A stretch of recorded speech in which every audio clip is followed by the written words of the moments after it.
1970-এর নির্বাচন। এই একান্ত নির্বাচন ও নির্বাচিত জনপ্রতিনিধিদের হাতে ক্ষমতা ছেড়ে দেওয়ার প্রতিশ্রুতি দেন 23 মার্চ 1970, আর এই লক্ষ্যে তিনি আইনগত কাঠামো আদেশ ঘোষণা করেন 28 মার্চ 1970। 1970 সালে পাকিস্তান জাতীয় পরিষদের নির্বাচন অনুষ্ঠিত হয় 7 ডিসেম্বর 1970। প্রাদেশিক নির্বাচন অনুষ্ঠিত হয় 17 ডিসেম্বর 1970। ভয়াবহ ঘূর্ণিঝড় ও জলোচ্ছ্বাসের কারণে কিছু আসনে অনুষ্ঠিত হয় 17 জানুয়ারি 1971। পাকিস্তানি জাতীয় পরিষদের মোট আসন সংখ্যা ছিল 313টি, সংরক্ষিত 13টি সহ। তন্মধ্যে পূর্ব পাকিস্তানে 169টি, পশ্চিম পাকিস্তানে 144টি।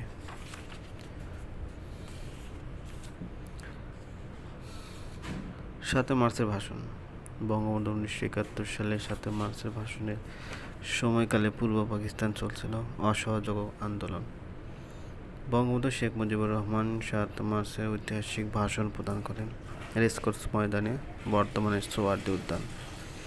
ভাষণে তিনি পেশ করেন 4 দফা দাবি। ভাষণের মূল বক্তব্য ছিল স্বাধীনতা সংগ্রাম তথা মুক্তি সংগ্রামের ঘোষণা। 7 মার্চ বিখ্যাত বঙ্গবন্ধুর ভাষণের জন্য এ ভাষণে তিনি ঘোষণা করেন, এবারের সংগ্রাম আমাদের মুক্তির সংগ্রাম। বঙ্গবন্ধুর ঐতিহাসিক 7 মার্চের ভাষণ শুরু হয় বিকেল 3টায়। ভাষণের স্থায়িত্বকাল ছিল 19 মিনিট। 7 মার্চের ভাষণে 4 দফার প্রথম দফা ছিল সামরিক শাসন প্রত্যাহার। 7 মার্চের ভাষণের দফা 4টি ছিল: সামরিক আইন প্রত্যাহার, সৈন্যদের বারাকে ফিরিয়ে নেওয়া, গণহত্যার তদন্ত করা এবং নির্বাচিত প্রতিনিধিদের হাতে ক্ষমতা হস্তান্তর করা। 7 মার্চের ভাষণের শেষ কথা ছিল জয় বাংলা। পূর্ব ও পশ্চিম পাকিস্তানের সংখ্যাগরিষ্ঠ দলের হাতে ক্ষমতা ছেড়ে দেওয়ার ফর্মুলা দেন ভুট্টো। অসহযোগ আন্দোলনের তীব্রতা বৃদ্ধি পায় 7 মার্চের ভাষণের পরে। পাকিস্তানি সৈন্যরা জয়দেবপুরে নিরীহ মানুষের উপর হামলা চালায় 19 মার্চ 1971। জাতীয় জনক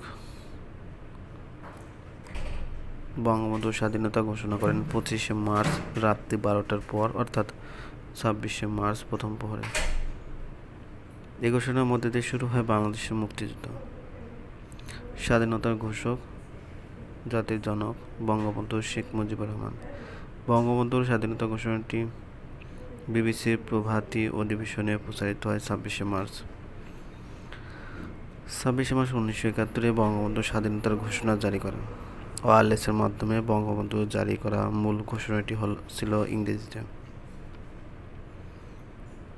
বঙ্গবন্ধুর পক্ষে চট্টগ্রাম আওয়ামী লীগের তৎকালীন সাধারণ সম্পাদক আব্দুল হান্নান কালুরঘাট বেতার কেন্দ্র থেকে ঘোষণাটি প্রচার করেন 26 মার্চ।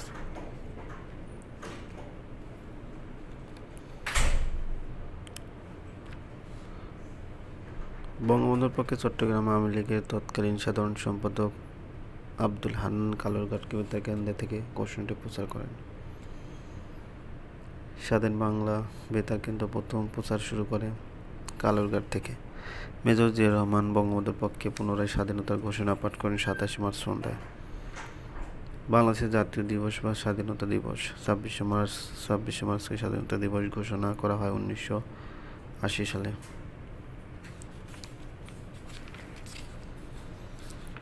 স্বাধীনতা ঘোষণা সংবিধানে সংযোজিত হয় পঞ্চদশ সংশোধনীতে। আনুষ্ঠানিকভাবে স্বাধীনতা ঘোষণাপত্র জারি করা হয় 10 এপ্রিল 1971। এদিনে গণপ্রজাতন্ত্রী বাংলাদেশ আনুষ্ঠানিকভাবে আত্মপ্রকাশ করে। গণপ্রজাতন্ত্রী বাংলাদেশের স্বাধীনতা ঘোষণাপত্র পাঠ করা হয় 17 এপ্রিল 1971। পাঠ করেন অধ্যাপক ইউসুফ আলী। পাঠ করা হয় মুজিবনগরে। বাংলাদেশ ছাড়া আর যে দেশের স্বাধীনতা ঘোষণাপত্র রয়েছে যুক্তরাষ্ট্র। বঙ্গবন্ধু স্বাধীনতা ঘোষণা করেন 32 নং ধানমন্ডির বাসা থেকে। শুধু 32 নম্বর উল্লেখ করলে যে বিখ্যাত বাড়িকে বোঝায় তা হলো ধানমন্ডি, ঢাকার সে সময়কার ৩২ নম্বর সড়কের বঙ্গবন্ধুর বাসভবন।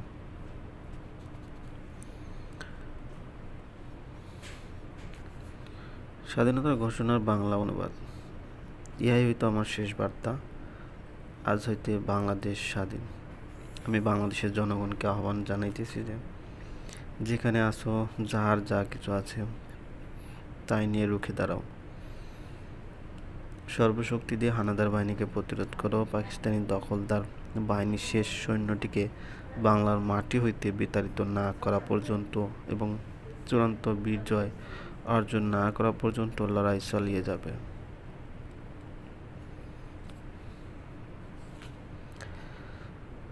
মুজিবনগর সরকারের গঠন ও কার্যকালী। বাংলাদেশের প্রথম অস্থায়ী সরকার গঠিত হয় মুজিবনগরে। মুজিবনগরে অবস্থিত মেহেরপুর। বাংলাদেশের প্রথম অস্থায়ী সরকার গঠিত হয় 10 এপ্রিল। অস্থায়ী সরকার শপথ গ্রহণ করেন 17 এপ্রিল 1971। শপথ অনুষ্ঠান পরিচালনা করেন সংসদ সদস্য আব্দুল মান্নান। মুজিবনগর দিবস পালিত হয় 17 এপ্রিল। বাংলাদেশের অস্থায়ী সরকারের ঘোষণাপত্র পাঠ করেন অধ্যাপক ইউসুফ আলী। মেহেরপুরের ভবের পাড়া বৈদ্যনাথ তলার মুজিবনগর নামকরণ করেন তাজউদ্দিন আহমেদ।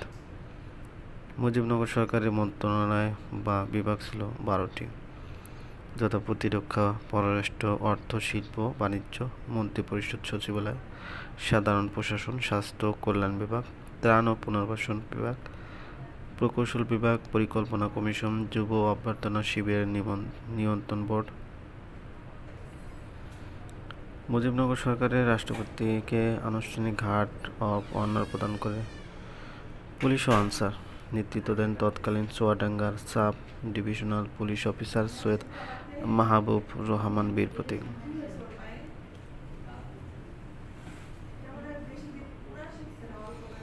মুক্তিযুদ্ধ চলাকালীন সময়ে প্রবাসী গণপ্রজাতন্ত্রী বাংলাদেশ সরকারের সচিবালয় ছিল 8 থিয়েটার রোড, কলকাতা। বাংলাদেশের প্রথম রাষ্ট্রপতি ছিলেন বঙ্গবন্ধু শেখ মুজিবুর রহমান। অস্থায়ী প্রেসিডেন্ট ছিলেন সৈয়দ নজরুল ইসলাম। প্রধানমন্ত্রী ছিলেন তাজউদ্দিন আহমেদ। বাংলাদেশের মুক্তিযুদ্ধের সর্বাধিনায়ক ছিলেন বঙ্গবন্ধু শেখ মুজিবুর রহমান। মুক্তিযুদ্ধের প্রথম সেনাপতি ছিলেন general M A. Osmani. Chief of স্টাফের দায়িত্ব পালন করেন colonel of Abdul Rob. Deputy chief of staff group captain Khandakar. মুক্তিযুদ্ধকালে বাংলাদেশ সরকারের সর্বদলীয় উপদেষ্টা কমিটির চেয়ারম্যান ছিলেন মাওলানা আব্দুল হামিদ খান ভাসানী। মুজিবনগর সরকারের রাষ্ট্রপতির উপদেষ্টা ছিলেন আব্দুস সামাদ আজাদ। প্রধানমন্ত্রীর উপদেষ্টা ছিলেন ব্যারিস্টার আমিরুল ইসলাম এম.এন.এ। ক্যাবিনেট সচিব ছিলেন হোসেন তৌফিক ইমাম। মুক্তিযুদ্ধকালীন যুক্তরাজ্যের মিশন প্রধান ছিলেন বিচারপতি আবু সাইদ চৌধুরী। নয়াদিল্লি হুমায়ুন রশিদ চৌধুরী। যুক্তরাষ্ট্রের এম.আর. সিদ্দিক। বাংলাদেশ বিমান বাহিনীর প্রথম প্রধান air vice marshal A K. Khandakar. বাংলাদেশের প্রতি প্রথম আনুগত্য প্রকাশ করে কলকাতাস্থ পাকিস্তান মিশনের সহকারী কমিশনার হোসেন আলী। বাংলাদেশের প্রথম অস্থায়ী সরকার পরিচিত ছিল প্রবাসী বাংলাদেশ সরকার মুজিবনগর সরকার নামে।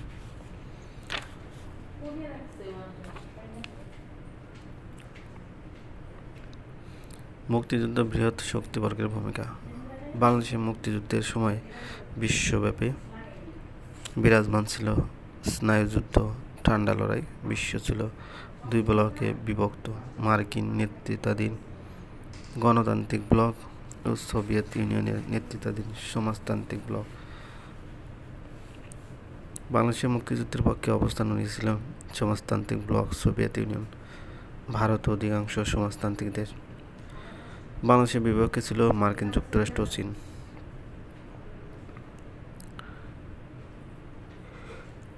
বাংলাদেশের মুক্তিযুদ্ধের সময় ব্রিটেনের প্রধানমন্ত্রী ছিলেন এডওয়ার্ড হিথ। ভারতের ইন্দিরা গান্ধী। চীনের চৌ এনলাই। বাংলাদেশের মুক্তিযুদ্ধের সময় সোভিয়েত ইউনিয়নের প্রেসিডেন্ট ছিলেন নিকোলাই পদগর্নি। যুক্তরাষ্ট্রের নিক্সন, এবং জাতিসংঘের মহাসচিব ছিলেন উত্থান মিয়ানমার। বাংলাদেশের মুক্তিযুদ্ধের সময় মার্কিন পররাষ্ট্রমন্ত্রী ছিলেন হেনরি কিসিঞ্জার, সোভিয়েত পররাষ্ট্রমন্ত্রী আন্দ্রে গ্রোমিকা। বাংলাদেশকে অস্ত্র, সেনা সমর্থন ও কূটনৈতিক সহায়তা দিয়ে সাহায্য করেছে ভারত। যৌথ বাহিনী গঠিত হয়েছিল মুক্তিবাহিনী ও ভারতীয় সশস্ত্র বাহিনীর সমন্বয়ে।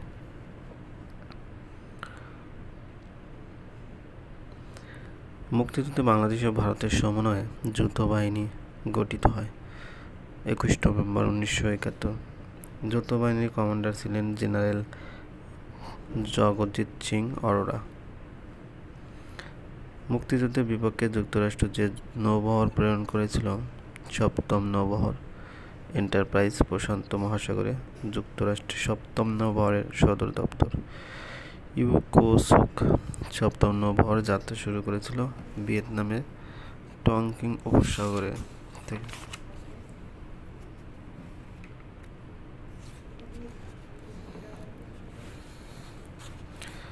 বাংলাদেশের সরকার ব্যবস্থা। রাষ্ট্রের স্তম্ভ চারটি, যথা জনসমষ্টি, নির্দিষ্ট ভূখণ্ড, সরকার ও সার্বভৌমত্ব। সরকারের বিভাগ তিনটি, যথা আইন বিভাগ, শাসন বিভাগ ও বিচার বিভাগ। আইন বিভাগ, শাসন বিভাগ ও বিচার বিভাগ। আইন বিভাগ আইন প্রণয়ন করে, শাসন বিভাগ তা কার্যকর করে, বিচার বিভাগ তা প্রয়োগ করে। আইনসভা। আইন প্রণয়নের সর্বোচ্চ প্রতিষ্ঠান আইনসভা। বাংলাদেশের আইনসভার নাম জাতীয় সংসদ, ইংরেজি নাম হাউস অব দ্য নেশন। বাংলাদেশের আইনসভায় এক কক্ষ বিশিষ্ট জাতীয় সংসদের সভাপতি, স্পিকার, জাতীয় সংসদের প্রধান, প্রধানমন্ত্রী।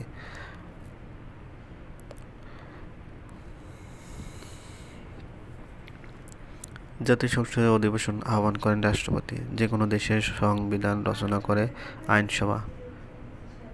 জাতীয় ফোরাম আইনসভা। শাসন বিভাগ তাদের কাজের জন্য দায়ী থাকে আইনসভার নিকট। আইনসভা বিভিন্ন কমিটির মাধ্যমে নিয়ন্ত্রণ করে অর্থব্যবস্থা। যুদ্ধ ঘোষণা করার জন্য রাষ্ট্রের যে বিভাগে অনুমোদন প্রয়োজন আইনসভার। সংসদে কাস্টিং ভোট বলা হয় স্পিকারের ভোটকে। সংসদে কোরামের জন্য প্রয়োজন 60 জন সংসদ সদস্যের উপস্থিতি। সংসদের 2 অধিবেশনের অন্তকার সর্বোচ্চ বিরতির সময় 60 দিন। একজন সংসদ সদস্য স্পিকারের অনুমতি ছাড়া সংসদের বাইরে থাকতে পারে 90 দিন। বর্তমান সংসদ দশম সংসদের প্রথম অধিবেশন বসে 29 জানুয়ারি 2014। বর্তমানে জাতীয় সংসদের স্পিকার ডক্টর শিন শারমিন চৌধুরী, ডেপুটি স্পিকার ফজলে রাব্বি মিয়া। শাসন বিভাগ। রাষ্ট্রপতি শপথ বাক্য পাঠ করান প্রধানমন্ত্রী ও প্রধান বিচারপতিকে। রাষ্ট্রপতিকে শপথ পাঠ করান স্পিকার।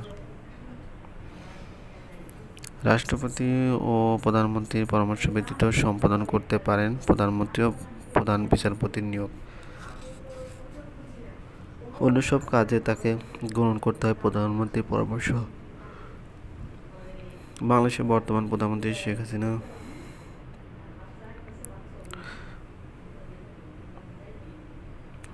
রাষ্ট্রপতি সংসদে ভাষণ দেন প্রতি বছরের প্রথম অধিবেশনের সূচনায়। আইনের খসড়া বা প্রস্তাবকে বলা হয় বিল।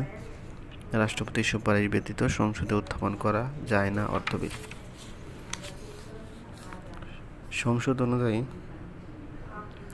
সংবিধান অনুযায়ী সংসদ সদস্যের বাইরে থেকে টেকনোক্র্যাট মন্ত্রী নিয়োগ দেওয়া যায় 10%। বর্তমান মন্ত্রিসভায় টেকনোক্র্যাট মন্ত্রী 3 জন। বিচার বিভাগ হলো সে বিভাগ যা আইনের ব্যাখ্যা না করে এবং আইনের ব্যাখ্যা করে প্রয়োগ করে।